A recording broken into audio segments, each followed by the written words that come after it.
मोहनदास करमचंद गांधी को महात्मा या फिर राष्ट्रपिता क्यों कहते हैं? हाँ, क्योंकि वो चरखा चलाता था, है ना? नहीं, चरखा तो बस एक प्रतीकात्मक रूप था, सिंबॉलिक रिप्रेजेंटेशन था भारतीय स्वतंत्रता आंदोलन का। लेकिन ये चरखा ही क्यों? क्यों कोई और चीज़ नहीं?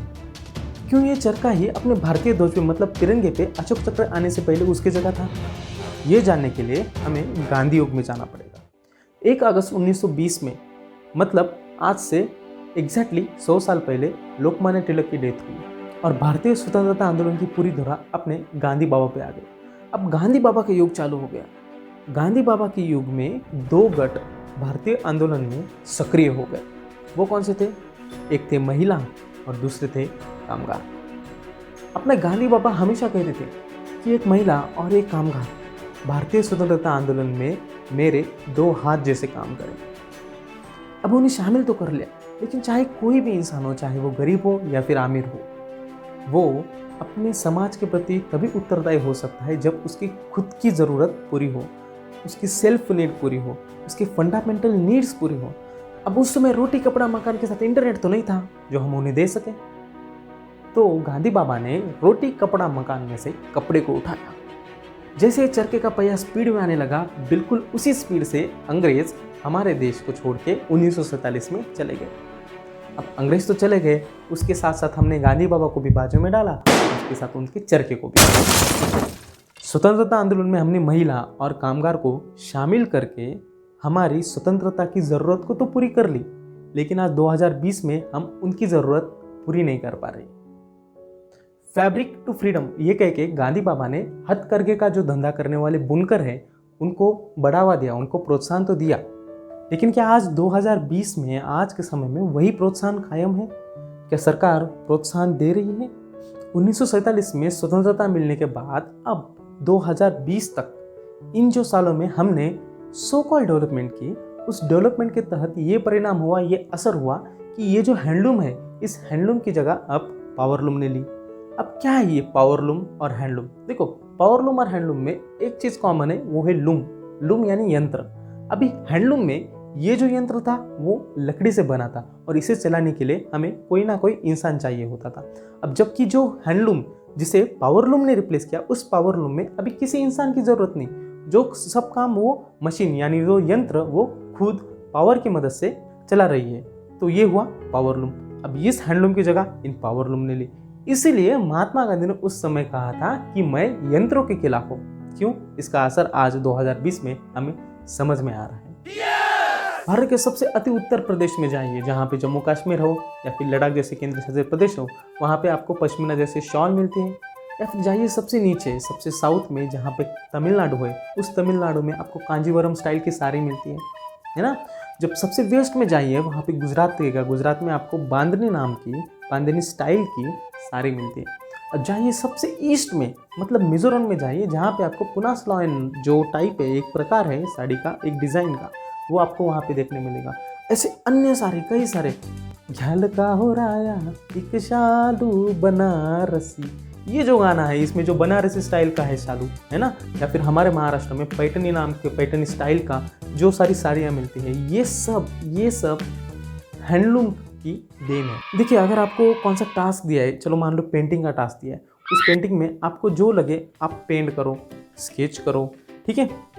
तो ज़्यादातर 90 से ज़्यादा % आप वही निकालोगे जो आपके अंदर है ना। आपके अंदर के भावना आप उस पेंटिंग के माध्यम से उस कागज़ पे ड्रॉ करोगे, निकालोगे। वो प्रतीक है, वो एक रूप है, वो एक सिंबॉलिक रिप्रेजेंटेशन है, वो आपका मन का, आपके मन का आईना उस पेंटिंग में आप निकालोगे, है ना। तो बिल्कुल वैसे ये जो कामगार है, जो अपने हाथों से बुनते हैं, अपने हाथों से आर्ट निकालते हैं, अपने हाथों से डिज़ाइन निकालते हैं, डिज़ाइन उस साड़ी पे डालते हैं। अलग अलग तरीके की साड़ी, जैसे मैंने आपको अभी बताई, ये तो बहुत कम है, ये मान लो एक 10% भी हो। अपने हिंदुस्तान में हर जगह पे, हर स्टेट में उसकी खुद के अलग तरीके की एक वेविंग मेथड है, बुनने की क्रिया है, बुनने की प्रक्रिया है, अलग अलग डिज़ाइन है, वो जो बहुत सुंदर है और देखने के लिए आकर्षक है और उसकी डिमांड भी बहुत ज़्यादा है। तो ये जो हैंडलूम का या फिर हाथ करघे का जो कारोबार है, इस कारोबार का जिक्र वैदिक काल में जो ऋग्वेद लिखे हैं, सिर्फ उसमें भी नहीं बल्कि उसके पहले भी, मतलब हड़प्पा या मोहनजोदड़ो या फिर जिसे हम इंडस वैली सिविलाइजेशन कहते हैं, उसमें भी ऐसे कई सारे पुरावे या फिर जिसे हम कहते हैं तथ्य मिले हैं, जिसकी मदद से हम ये अनुमान लगा पा रहे हैं कि उस समय में भी ये कारोबार अस्तित्व में था। तो ये जो इतने प्राचीन पुराना कारोबार, जिसे आज के समय में देखा जाए तो भारत में करीबन 45 लाख पीपल यानी कि 45 लाख लोगों की फैमिली आज इस कारोबार में इन्वेस्टेड है। पूरे दुनिया में जितना भी हैंडलूम का प्रोडक्शन होता है, जितना भी हाथकरघे का प्रोडक्शन होता है, उसमें से 95% प्रोडक्शन अकेले हिंदुस्तान में होता है। आज हिंदुस्तान में एग्रीकल्चर के बाद सेकंड नंबर पे जिसमें सबसे ज़्यादा एम्प्लॉय इन्वेस्टेड है, वो हैंडलूम का यानी कि हाथकरघे का बिजनेस है। लेकिन फिर भी आज इनकी सिचुएशन, आज इनकी फाइनेंशियल सिचुएशन इतनी वर्स्ट क्यों है, इतनी ख़राब क्यों है? ये कारोबार इतना बड़ा है और इसकी इतनी डिमांड है, इसकी इतनी मांग है कि यूएसए, यूके और यूएई जो प्रगत देश है, इसमें भी ये जो कला है, इसकी ये जो प्रोडक्शन है, इन चीज़ों की उसमें बहुत बहुत मांग है। मोर देन हाफ पॉपुलेशन, जो मैंने कहा 45 लाख पीपल का, उसमें से मोर देन हाफ पॉपुलेशन ये नॉर्थ ईस्ट से बिलोंग करते हैं। मतलब नॉर्थ ईस्ट में जो रीजन है, जहाँ पे 7 सिस्टर्स एंड 1 ब्रदर है, ये जो स्टेट्स है, उसमें ये जो हाथकरघे का बिजनेस है, जो हैंडलूम है, वो ज़्यादा तादाद में वहाँ पे उस कारोबार में लोग इन्वेस्टेड। तो इसी 45 लाख बुनकरों का आर्थिक पहिया जोर से चलाने के लिए श्री नरेंद्र मोदी ने, जो अपने भारत के पंतप्रधान हैं, उन्होंने 2015 में 7 अगस्त 2015 में नेशनल हैंडलूम डे सेलिब्रेट करना चालू किया। अब ये 7 अगस्त ही क्यों? क्योंकि 7 अगस्त 1905 में हमने स्वदेशी मूवमेंट चालू की। स्वदेशी मूवमेंट यानी क्या है कि 1905 में लॉर्ड कर्जन ने बंगाल का पार्टीशन किया था, बंगाल का विभाजन किया था। उस विभाजन को रोकने के लिए ये स्वदेशी मूवमेंट हमने चालू की। तो ये उसी 7 अगस्त को चालू हुई और इसी दिन को कॉमेमोरेट करने के लिए, इसी दिन को आगे बढ़ाने के लिए 7 अगस्त 2015 में भारत के पंतप्रधान श्री नरेंद्र मोदी, इन्होंने नेशनल हैंडलूम डे सेलिब्रेट करना, मनाना, उसे बढ़ावा देने के लिए चालू किया। 7 अगस्त 2020 में, मतलब आज, हम 6वें नेशनल हैंडलूम डे को सेलिब्रेट करने जा रहे हैं। महात्मा गांधी ने तो फैब्रिक टू फ्रीडम ये नारा लगाया, लेकिन उसी को आगे बढ़ाते हुए हमारे पंतप्रधान श्री नरेंद्र मोदी ने farm to fibre, fibre to fabric, fabric to fashion and fashion to foreign ये नारा देके खेत से लेकर विदेश तक हैंडलूम के माध्यम से हम किस तरह से एक्सपोर्ट कर पाएंगे, हैंडलूम का बिजनेस हम किस तरह से बढ़ा पाएंगे, इसका मंत्र दिया है। अब भारत सरकार में मिनिस्ट्री ऑफ टेक्सटाइल करके एक अलग सा स्वतंत्र मंत्रालय है, जिसके आज के प्रेजेंटली मंत्री हैं हमारी स्मृति जुबैर ईरानी जी। तो इस मंत्रालय के अंतर्गत बहुत सारे ऐसी स्कीम चलती है, जिससे जो वेवर से, जो बुनकर है, इनको प्रोत्साहन मिलता है, इनको कई सारे आर्थिक रूप से मदद की जाती है, लोन प्रोवाइड किया जाता है। इनके बच्चों के लिए भी कई सारे वेलफेयर स्कीम्स हैं। इनके लिए एक टोल फ्री नंबर, जिसके ज़रिए वे उनके क्षेत्र में, उनके बुनने के क्षेत्र में, उनके हैंडलूम के क्षेत्र में जो कौन सी भी उनको आपत्ति पैदा हो, वो उसका निराकरण उस टोल फ्री नंबर के माध्यम से कर सकते हैं। सरकार ने इस हैंडलूम का जो कारोबार है, इसमें जो जीएसटी है, वो जीएसटी घटाई तो कितनी घटाई, ये सारी चीज़ें हम अभी जान लेते हैं। इस स्कीम के बारे में जानने से पहले हम ये क्लियर करना चाहते हैं कि हमारा विरोध पावरलूम को नहीं है। देखो, यंत्र की मदद से अगर आप चीज़ों का प्रोडक्शन बढ़ा सकते हैं तो वो अच्छी बात है, लेकिन क्या हमारी भारत की जनता, हमारे भारत के बुनकर क्या उस यंत्र को अफोर्ड कर पा रहे? क्या उनके पास उतनी क्षमता है कि उस यंत्र को खरीद के अपना बिजनेस बढ़ा सके, अपना कारोबार बढ़ा सके? बात यही अटकी है। और इसके तहत इस चीज़ को, इस प्रॉब्लम को, इस समस्या को दूर करने के लिए भारत सरकार ने कई सारे स्कीम चालू किए। जैसे कि सबसे पहले आते हैं हाथकरघा संवर्धन साहित्य स्कीम। इसके अंतर्गत जो कुछ भी यंत्र है, जो मशीन है, पावरलूम हो या हैंडलूम हो, इसके 90%, इसके कॉस्ट के 90% तक जो खर्चा है वो खुद सरकार उठाएगी। दूसरी स्कीम है हैंडलूम वेवर मुद्रा पोर्टल। आपको मुद्रा योजना के बारे में पता है ना? जो कई सारे स्टार्टअप्स है, मतलब बहुत सारे लोग हैं जो खुद का कारोबार चालू करना चाहते हैं, तो उनको आर्थिक मदद मुद्रा के ज़रिए, मुद्रा स्कीम के ज़रिए मिलती है। तो ऐसे ही हैंडलूम वेवर्स जो बुनकर लोग हैं उनके लिए भी एक अलग से मुद्रा पोर्टल चालू किया है सरकार ने पंजाब नेशनल बैंक के मदद से। ठीक है, इसमें इसके ज़रिए जो बुनकर है उनको 1 लाख तक कर्जा मिल सकता है, वो भी बहुत कम परसेंट के इंटरेस्ट के साथ। तीसरी हम स्कीम नहीं कह सकते, लेकिन ये एक बेनिफिट है। जैसे जो कुछ भी बुनकर है, उनके बच्चे हैं, उनके बच्चे की शिक्षा के लिए, उनके बच्चे की पढ़ाई के लिए अगर आपने उनका एडमिशन इग्नू में किया, जो Indira Gandhi national open university है, और फिर चलो मान लो national institute of open schooling NIOS, इन दोनों संस्थाओं में अगर आपने आपके बच्चों का एडमिशन किया है, बुनकर लोगों के बच्चे अगर वहाँ पे पढ़ रहे हैं, तो उनका जो खर्चे का लागत है उसके 75% तक जो खर्चा है वो सरकार दिलाएगी। उसके बाद सरकार ने ये जो हैंडलूम का कारोबार है उसको बड़े लेवल पे ले जाने के लिए comprehensive handloom cluster development scheme.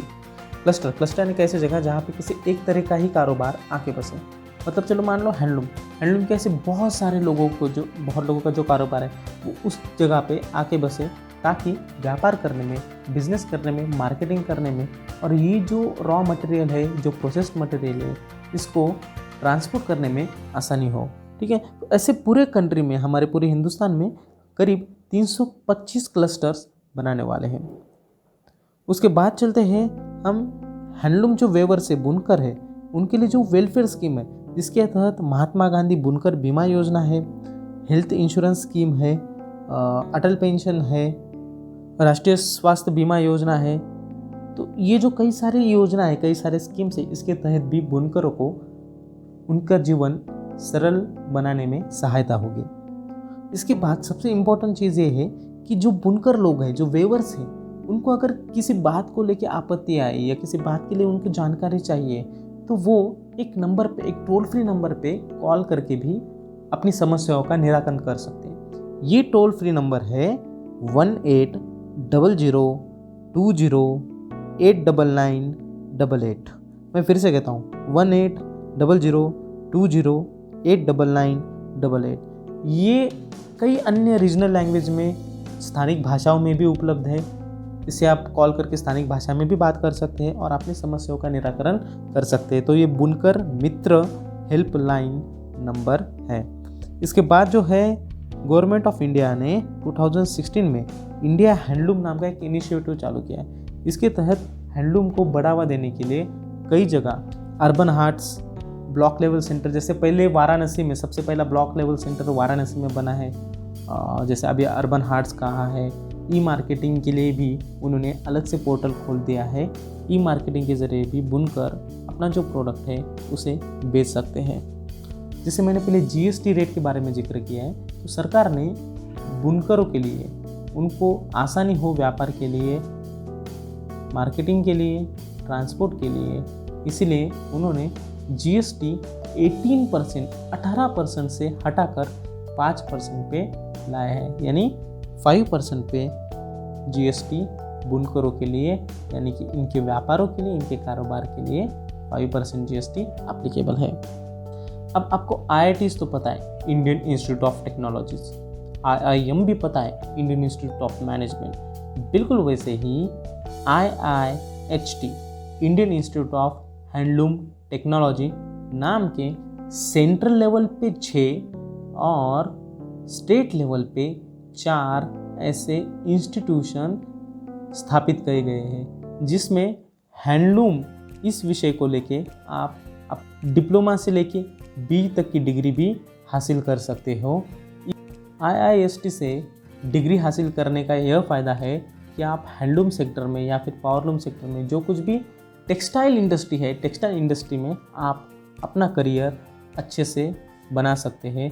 इस टेक्सटाइल इंडस्ट्री में कई अन्य इंडस्ट्री जैसे भी बहुत सारा पोटेंशियल है, और आने वाले समय में मुझे उम्मीद है कि कई सारे बच्चे ये अलग रास्ता चुनकर अपना करियर सफल बना सकते हैं।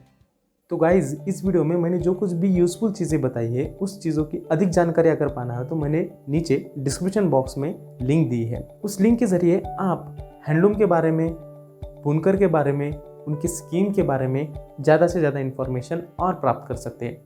दूसरी बात यह है कि इस वीडियो को इतने ज़्यादा शेयर करो कि जो राइटफुल पर्सन है, जिन्हें ये जानकारी मिलने का अधिकार है, जिससे उनका फ़ायदा हो सके, उन तक ये वीडियो पहुँचे। ये जो वेवर्स है, ये जो बुनकर है, ये कपड़े बुन के अपनी लाज रखते हैं। तो अब हमारा वक्त है कि हम हमारी लाज रखने वालों का लाज रखें।